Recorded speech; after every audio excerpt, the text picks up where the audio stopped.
A lot of people ask me where the fuck I've been at the last few years. Shit, I don't know. But I do know. I'm back now. Here comes the rain and thunder now. Hey, what's up everyone? I'm making this video to address a certain grievance I have with our current economic system, specifically the minimum wage. Now, as you all know, a couple months ago there was a big debate over whether we should raise the minimum wage from $8.25 an hour to around $10 an hour, or some people are even saying $15 an hour. And proponents of the minimum wage increase have stated that if it kept up with inflation since the late 1960s, minimum wage would now be over $10 an hour, or I think it was like $10.25 an hour. But you know what? That's just the tip of the fucking iceberg. Because you can't just take into account inflation, you have to take into account increases in productivity. And had the minimum wage kept up with increases in worker productivity since the late 1960s, do you know what it would be right now? Well, according to an article by the Huffington Post, in 2012, it would have been $21.72. That's right, you heard me. Minimum wage would fucking be $21.72. Now remember, this is adjusted for productivity. Okay, it's adjusted for how much the employees are actually making for the company. So to all of you motherfuckers out there who say things like, oh well, simply wouldn't be profitable for the businesses to pay their employees that much. They cost them more than they earned. Bullshit! Bullshit! Okay? Because you know what? Back in the late 1960s, the unemployment rate was like 3.6%. Now it's 6.7%. And you know what? Back in the late 1960s, businesses were doing just fine. Now, since then, there have been many technological advancements that have drastically increased the productivity of our economy, but pretty much all of the benefits of this increase in productivity has only benefited like the 1% of the population that controls about 24% of the wealth in this country. And this highlights a misconception a lot of people in this nation seem to have, that we're always progressing, we're always advancing. No, okay? Back in 1976, the top 1% took home 9% of the wealth. That figure has almost tripled. Now, if you want to put how much the minimum wage worker would be earning had the minimum wage kept up with increases in productivity, the average college graduate upon attaining their first job in which they can use their degree is making on average about $16 an hour. Yeah, you heard me correctly. The productivity adjusted minimum wage is higher than what an average college graduate is fucking earning. And that's another thing, because I'm in favor of free tuition at all public universities. But there's a lot of people who say that that is going to put a massive strain on the average taxpayer, because they're going to have to pay for all these people going to school. And I quite frankly agree that it would be, or it would place a heavy strain on the average taxpayer. But hey, if people could graduate from high school, get any job, and be assured a living wage, do you think most of the people who go to college now would go to college? Why? Even if it was free, it would just be a waste of time. And that's the fucking thing, because it used to be that people would go to college because they were passionate about a subject and they wanted to learn more about it so they could get a career in that field. But not everyone's that passionate about something.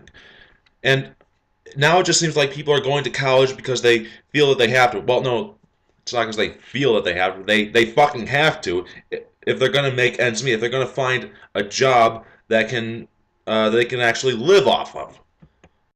But because of all the people who are now earning college degrees and taking those jobs, they've become so fucking competitive that for over half of all college graduates, their first job is not a job in which they can actually use their degree in. It's usually a fucking minimum wage job.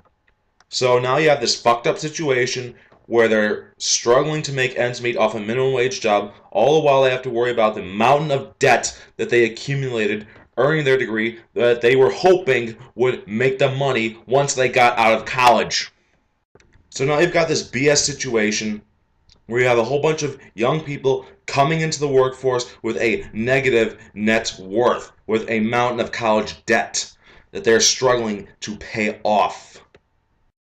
But if the majority of people who just graduate from high school could go directly into the workforce and earn a living wage, then they would have no need to go to college, no need to attain this mountain of debt, and it would be so much easier for the U.S. tax dollars to support free education in all public universities for those who are genuinely interested in what they want to study.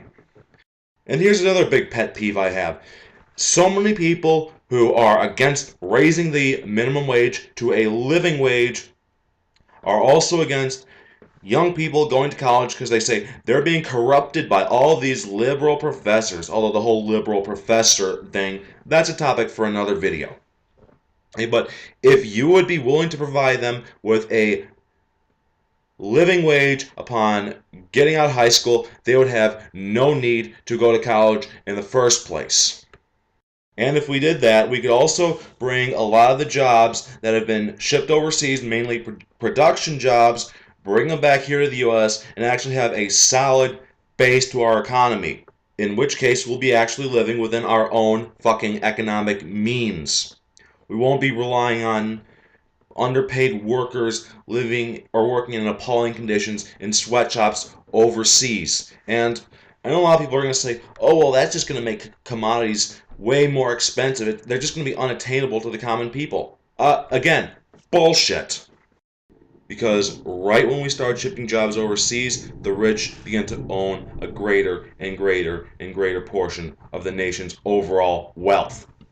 So they would have us believe that this cheap labor has provided us with cheap commodities. It has not. What it has done is greatly increase the profit margins for the 1% of the population who used to control only about 9% of the wealth, but now controls about a quarter of it.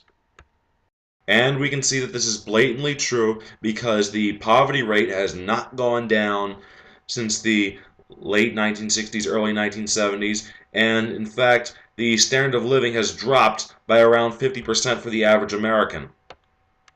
If outsourcing jobs was somehow benefiting the common folk, then don't you think you would have seen an increase in the standard of living for the average American, or a decrease in the poverty rate since we started outsourcing jobs? But no, this hasn't fucking happened. It's just benefited the wealthy. That's all. Now, I know some companies have attempted to reach a middle ground with their employees, not by increasing wages, but providing them with ways that they could possibly better manage their money to actually live off the measly dollars that they earn, but it turns out to be just one big fucking joke. Now, last year, McDonald's issued a budget because people kept saying, you're not paying your employees enough to live, so that their employees could hopefully better manage their money to actually survive off the wages they were being provided for working at McDonald's. But in that budget, they assumed that their employees were working a whole other full-time job. 80 hours a week on minimum wage. And they didn't provide any money in that budget for food. Okay? No money for food. I don't know if they're aware of this, but humans are heterotrophs, not autotrophs. We have to eat to survive. And they did specify another living expense, how much money they were supposed to spend for heating costs. Zero. $0 for heating costs off the current minimum wage, working 2 jobs, working 80 hours a week. Now, I know there's going to be some douchebags out there who are going to say, oh, those employees who are out there protesting are so ungrateful. McDonald's gave them a job. They gave them a quote-unquote, living, and they repay them by protesting in the streets, besmirching the name of their employer.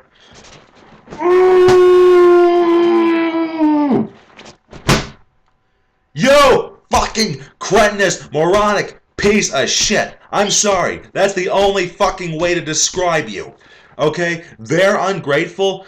They're making the CEOs millions of dollars with their hard labor, and they're the ones who are ungrateful. Fuck you.